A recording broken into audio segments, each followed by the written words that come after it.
Hello, everyone. Welcome to Talking Logistics, where we have conversations with thought leaders and newsmakers in the supply chain logistics industry. It's my great pleasure to welcome today's program Matt Castle, who is Director of Air Freight Services at C.H. Robinson.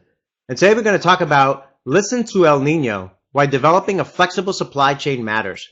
Now, El Niño has been in the news for the past few months, and even more recently, we saw the storm Jonas kind of impacted us here on the East Coast. So a lot of disruptions over the past few weeks and months, weather related, but of course there's all different types of events that can trigger supply chain disruptions. And one of the things you always hear is about, the importance of having a flexible supply chain in order to respond to these types of disruptions in a quick and minimal impact kind of way. But, what exactly does that mean, and kind of what kind of impacts do these disruptions have on supply chain, so on and so forth? And that's really going to be at the heart of what we're going to discuss here with Matt, and certainly a privilege to have him on the program to kind of share his insights and advice on this topic. I just want to remind those of you that are joining us live today that, part of our goal here at Talking Logistics is to make this conversational. So if you do have a question for Matt, you can do so via the submit a question button or via the chat feature. And I'll keep an eye on it. And certainly if it's a good and appropriate question and, we've got time, I'll, try to weave it into the conversation. And finally, if you are joining us as a visitor, you do have to sign in first in order to be able to ask a question. So with that, Matt, welcome to the program. Thanks, Adrian. Glad to be here today. Well, Matt, like I always do whenever we bring a new guest onto the program for the first time, I'm always interested in learning a little bit about their background and, how and why you got involved with supply chain logistics. So why don't we start there? Very briefly, just tell us a little bit about your career path, how and why you got involved with supply chain logistics and what your current role and responsibilities are there at C.H. Robinson. Yeah, so I graduated from the University of North Dakota about 20 years ago with degrees in aviation and management. Originally had the intention of being a pilot, but decided otherwise. So as I started a bit of my research around other aviation-related careers, it led me to Robinson Global Forwarding Division in 1996. I started really at an operations desk, moved into sales, and ultimately took over as general manager for a Minneapolis international office. Ended up in in Los Angeles for 5-6 years as a general manager on the West Coast, and ultimately into my current role as the director of air services. In my current role, I've got accountability to our global air freight strategy, which includes carrier management and our gateway operations. So, I think, from a supply chain logistics perspective, I think, my draw or what hooked me, 20 years ago was this global platform in which we got to see the world. And I think more importantly, I think a lot of the relationships that have been built over that time have been fantastic. No, great career path there, and certainly 20 years, in the industry. A lot has changed over the past 20 years, I'm sure, and you've had a front seat, to that, and obviously as we look ahead here, all we can see is ongoing change and opportunities, as well. So, so thanks for sharing that. So, like I mentioned in my opening comments, we have, El Nino out on the West Coast, right? That's causing flooding and mudslides and other, kind of disruptions. And then, just, last week or 2 weeks ago, we had, winter storm, Jonas on the East Coast, dropping, 2 to 3 feet of snow, in places like New York and Philadelphia and DC. How do these events and many others like them, how do they impact, supply chain operations? And do they impact just, companies that live in these specific areas, or does it have a ripple effect across, companies and across other parts of the country and other parts of the world? Yeah, I mean, obviously, Adrian, any unexpected event can have a pretty drastic effect on one's supply chain and really subsequent inventory levels. Whether you're a manufacturer, whether you're delivering durable goods or what have you. While a lot of times these events are pretty isolated and in many cases short-lived, it really does have a long-standing effect before carriers get back into that rhythm. And I think before you see a lot of supply chain recovery take place. Um, I think it's, kind of the gist of the blog that we had put out was, I think just creating awareness and getting out there to take some time to actually plan and think about how you would react to some of these events. Well, that's a great that's a great point, because I mean, I think a lot of times a lot of companies tend to be reactive, right? Whether it's a weather event or whether it's some non-natural event, like a port strike. Actually, we saw that with the West Coast ports not too long ago, right? Or a labor strike, or even God forbid, another terrorist attack somewhere. All these things have the potential to disrupt supply chains, and I think the ideal is to move away from kind of this reactive type of mode. I'm sure when these, when El Nino events or even with the winter storm, I'm sure your phones and emails went off the hook with customers and carriers, kind of in reactive mode, trying to figure out what to do. So what you hear basically is, the need to, be more flexible, right? Develop a more flexible supply chain and to be better prepared for these types of events. But what exactly, does that mean, from your perspective? Yeah, I think, of course, for every organization, that's going to have a little bit different meaning to it. But I think at the highest level, when you think about flexibility within your supply chain, it's ease of access or accessibility to alternate modes of transportation. So if you're a heavy ocean freight, mover, do you have air freight relationships and contacts? Making sure that you've got visibility or line of sight to really all of those options or the full portfolio of services that exist out there, whether it's speeding up, slowing down, or changing port locations.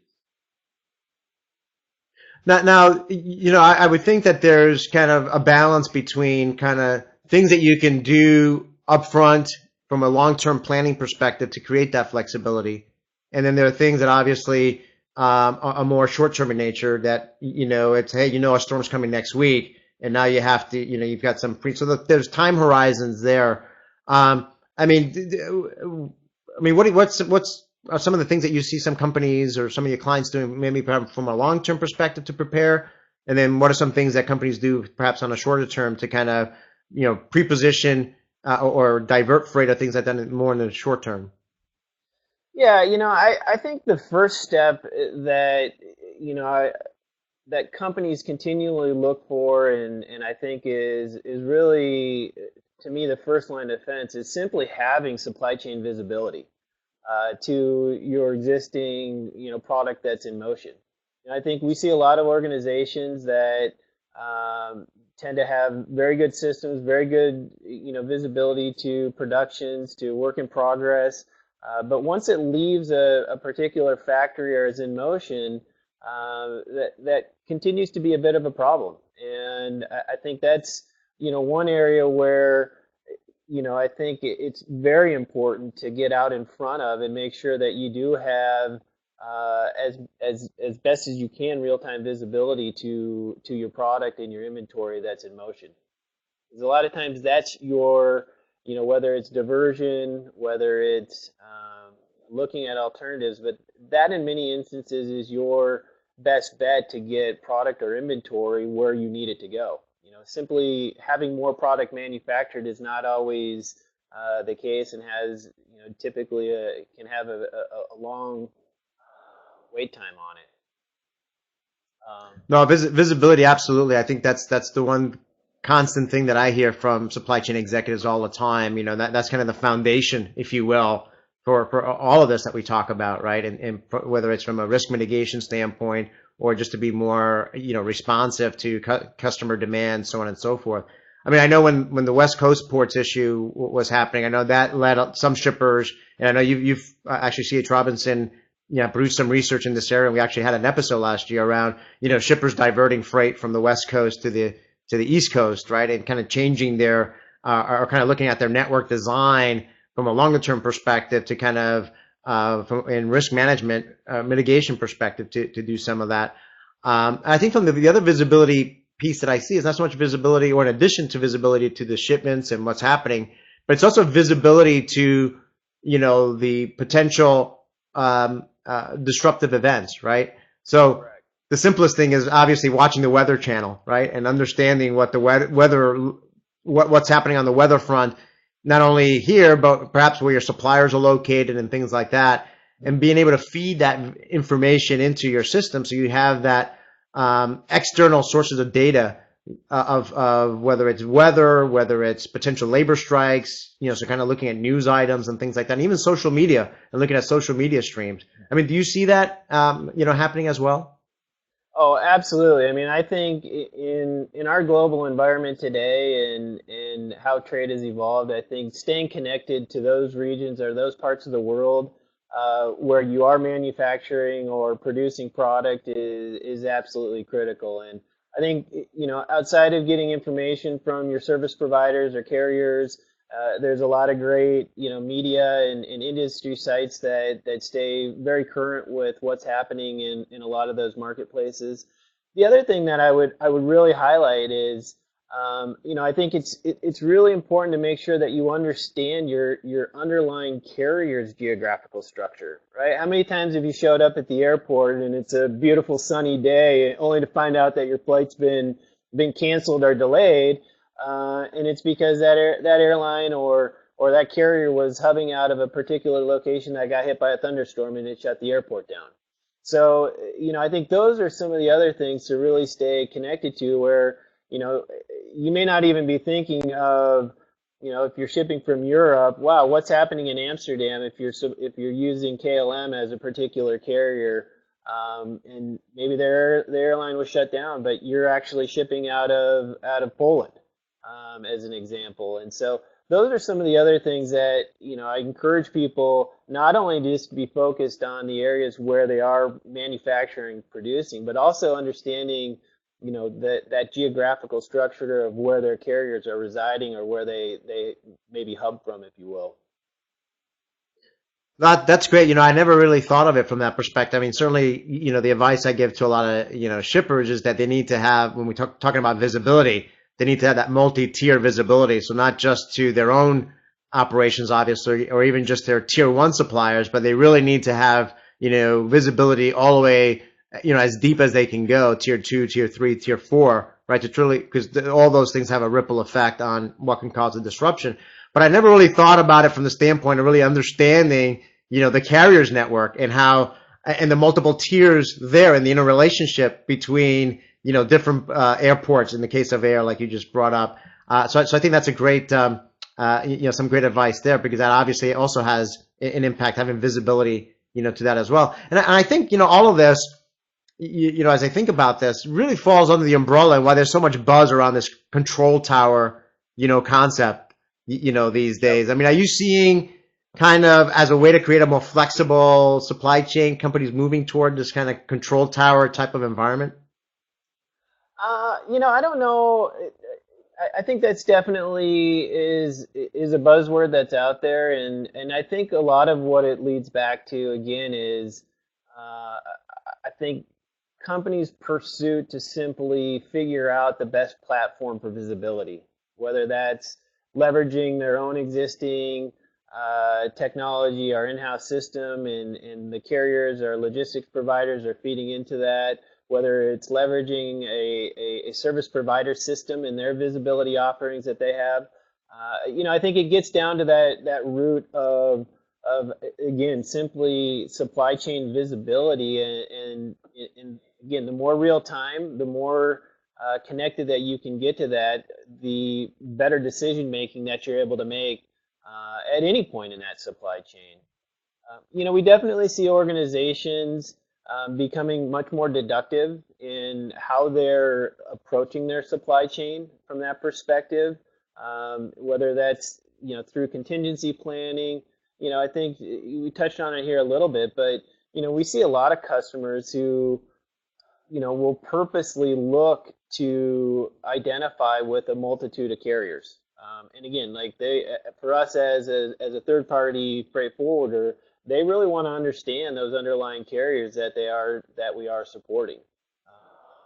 and they'll look at that as a mechanism to defer, or again to hopefully balance out a little bit of the risk that exists within their supply chain. But in doing that, kind of to your original question around the control tower, it is this very deductive thinking and kind of process that we see customers going through that really starts from the top. So it can't be a lot of decentralized decision making. It has to be very well thought out, very well planned, and there has to be, again, where we see there being success, there's a little bit of rhythm that exists in how they're approaching it.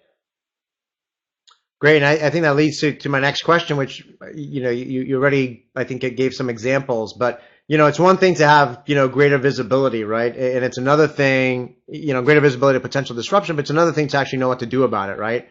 So what actions should companies, take today, or when they see a potential, disruptive event developing, let's say like a storm, in order to minimize or eliminate the impact of a disruption?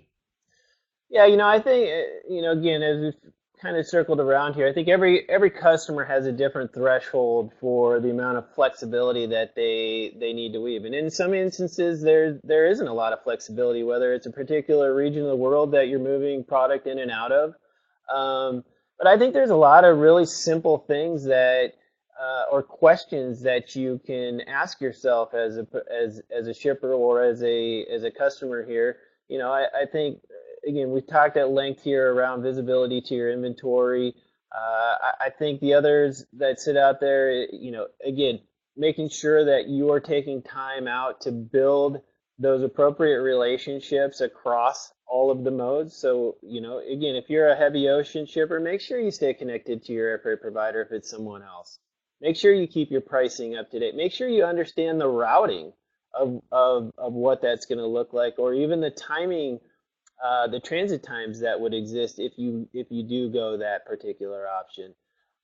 Even in an ocean environment, with what we've experienced here on the West Coast, if you look at alternatives that are out there, whether that's looking at Seattle, so maybe it's making sure you understand what carriers support the Port of Seattle, and maybe it's even taking it so far as to make sure you have your rates with your providers filed for Seattle with the FMC, so that you're taking that next step to ensure that if you need to make a shift very quickly, that you're not going to lose time by, oh, hold on, I've got to file for this, or I've got to take these extra steps that could have been done ahead of time. And then again, kind of in that theme around air and ocean carriers, but I think also being very connected to those providers at your first port of entry.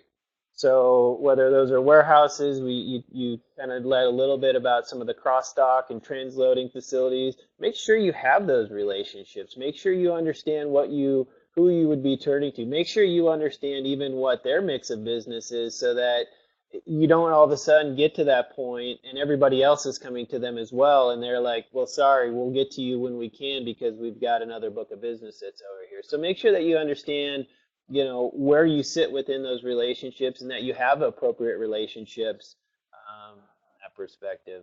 And I would kind of continue that transload cross-dock into making sure that you also stay connected to the inland or the domestic distribution component to it, right? So what if you have to do a makeshift transload and it's not going to go to your DC? Can you save some time by breaking that apart and doing a virtual distribution from your first port of entry? And do you have a provider who can support you, whether it's LTL or again a domestic consolidation mode of traffic? So I think it's really, again, in a lot of that, it's just getting underneath it and understanding, who are those providers, who are my relationships, where do I go should some of this stuff bubble up as it does, so that you're just not caught off guard. Well, that's a great point about relationships, because at the end of the day, even though analysts like me always like to talk about the technology and like to talk about business processes and innovative business models, at the end of the day, logistics and supply chain is a people oriented business, right? And really maintaining those relationships and establishing those relationships and setting up the groundwork, if you will, ahead of time, so that if you do have to, like you said, shift from one mode to another, or increase the use of another product, at least you've been maintaining communication with them. You understand the current business, so on and so forth. And you're not, like the joke when, someone wins the lottery and then someone, all these friends that you never knew had come calling, right? So Yeah. it's the same type of thing you want to avoid here. It's, problem hits and now you've never called this other provider or this, carrier or this, other potential partner. And now because you need help, all of a sudden you expect them to help you. Meanwhile, you've never maintained that relationship or, an understanding of how you can work together. So I think that's great advice there. I just want to, kind of running short on time here. I got just a couple of more questions, but I just want to remind those of you that are joining us live that if you do have a question for Matt, now will be the time to submit if you haven't already. So again, you gave some good examples there. We've talked about visibility. I mean, how would you recommend, or how can a company measure or assess, the flexibility of their supply chain? In other words, how do you know if your supply chain is flexible enough? Yeah, it's a great question. And I think, as I alluded to earlier, I think every organization has a different opportunity cost of, that sits there within that equation. And I think it somewhat comes back to that very oversimplified question of what happens if I run out of inventory? What's that impact to my business? Whether it's lost customers, whether it's, loss of brand loyalty, does a production line go down? So I think it's understanding and answering that question to determine really how much flexibility that you need to weave into your supply chain.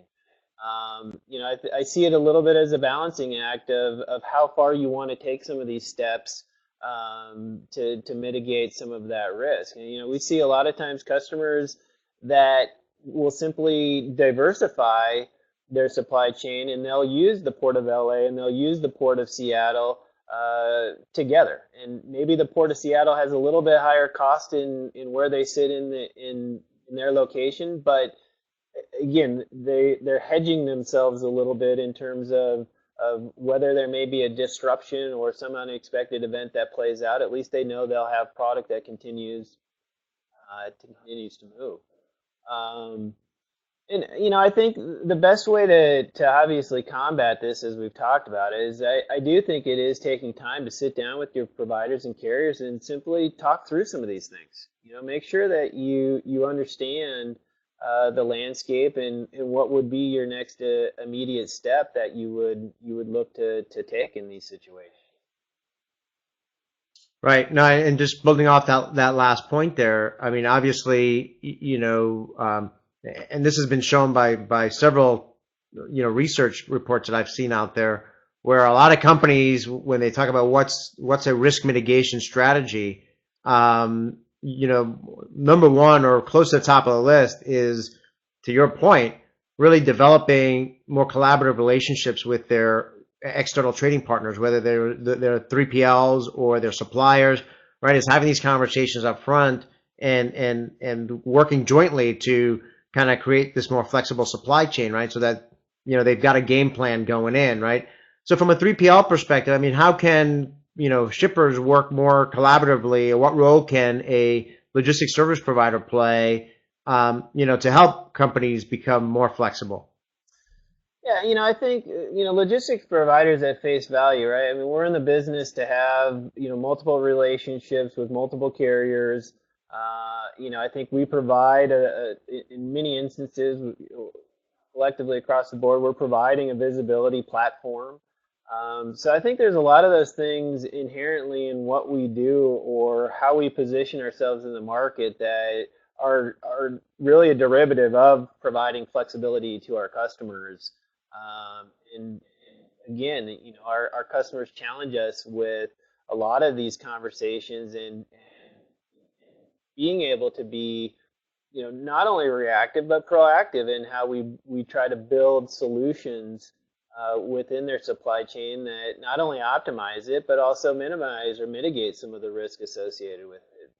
But with that, I think it also is important to make sure that you do understand the provider who you are working with, and what their full suite of services are and the capabilities that they have. And is that, is your provider that you're working with today, can they support you through those multiple modes of transportation? And if not, then you need to get out and make sure you're building those secondary relationships and such.